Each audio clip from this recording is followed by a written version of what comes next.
Joining us now, former Supreme Allied Commander of NATO, General Phil Breedlove. General, good to see you, sir. We appreciate it. You think about it, 100,000 U.S. troops in Europe, that's a drop in the bucket to what used to be there. Is it enough if the Russians decide they want to escalate things? Well, Leland, thanks for having me on again. It's good to see you. And no, it's not enough, but I don't think that we are advertising that it's enough. It would be enough if we needed them right away, but we would still need more troops, more capability to come from America if we were to have a Russian problem in NATO. I wanted to talk a little bit just about the ground truth, because this is something you studied so well and know Ukraine so well in the Russian military. A lot of discussion of these 40,000 Ukrainians in the east. These were the best the Ukrainians have.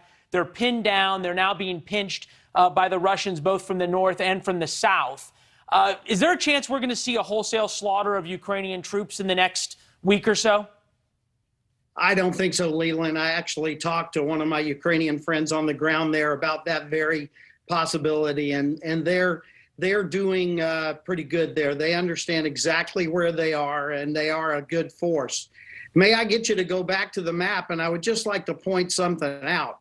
If you look at all of those red areas around there, and especially the red areas in the south around Mariupol and north of Crimea, these pictures are important, but they're a little bit misleading.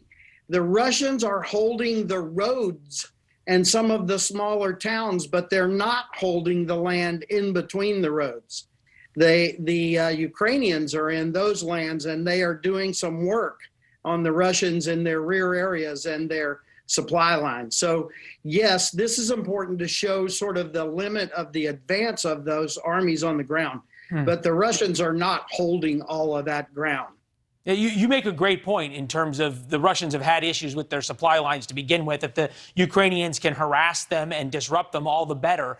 Want to get you on some of the pictures that we've seen, both out of Mariupol, where there is a siege, and these just sort of horrific images of slaughter of civilians by the Russians, the indiscriminate bombing and shelling. It's meant that so many commentators on television, even somebody like Chuck Todd, who's been through this before, with the call to do something. Take a listen. Look what they're doing to Mariupol. Look what they're doing. They're attacking civilians. How long is NATO going to sit back and watch Russia intentionally target civilians? Is there enough time and attention being given to what happens if NATO actually does something? Well, first of all, I just want to thank that commentator, because those are words I said several weeks ago. How many Ukrainians are going to have to die before we start paying attention to this wholesale slaughter, this criminal attack on the people of Ukraine? Russia has found they cannot fight Ukraine's army the way they want to in the open. Ukraine is fighting this really well-tuned, skirmishing, rear attack kind of fight, and it's frustrated the Russians completely. And that's why they're going to this wholesale annihilation of cities and targeting things that are clearly, absolutely clearly civilian. It's a great point.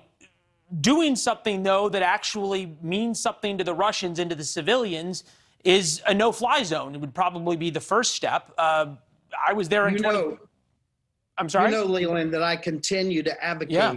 No, I know, I do, and that's what I'm just trying to get at. With the president's heading to Brussels, and he's obviously going to meet with your successor, the new Supreme Allied Commander. What is that Allied Commander going to say to the president when the president says, "Can we do a no-fly zone?" and what are the risks? Well, I hope that he does get to have that conversation. I'm afraid that right now that option is closed out here in the United States. And so my hope and prayer is that he actually will talk to SACEUR number 19 about that. And I think that the SACEUR is going to tell him that there is no way forward without risk. Yes, there are risks which are held in doing the humanitarian no-fly zone that we're talking about now, which is very, very different and less bellicose than the military no-fly zone, which was what I originally advocated for. But now I hope they get to have that conversation and talk about the risks that are involved. But I have to press you a little bit, General, because as you point out, the horrific scenes make us want to do something. As Americans, we believe in doing things. The U.S. military signs up to protect innocent civilians, both Americans and those overseas. And if we protect those overseas, we're less likely to be hit at home.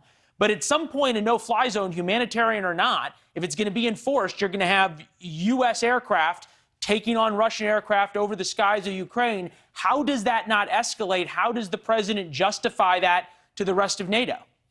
It is absolutely a risk, but the humanitarian no-fly zone can be constructed in a way, the ROE, rules of engagement, such that we would not fire on anyone unless a couple of things happen. One, we're fired upon, or two, the enemy fires upon the civilians, which we have seen now multiple times when humanitarian relief is trying to either go in or come out of these cities. The Russians fire on the humanitarian columns.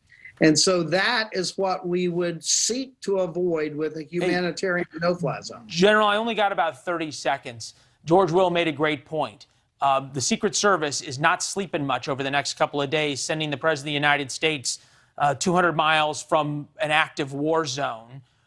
What are we not seeing behind that's going to be going on over the next week from a NATO perspective and from a U.S. military perspective?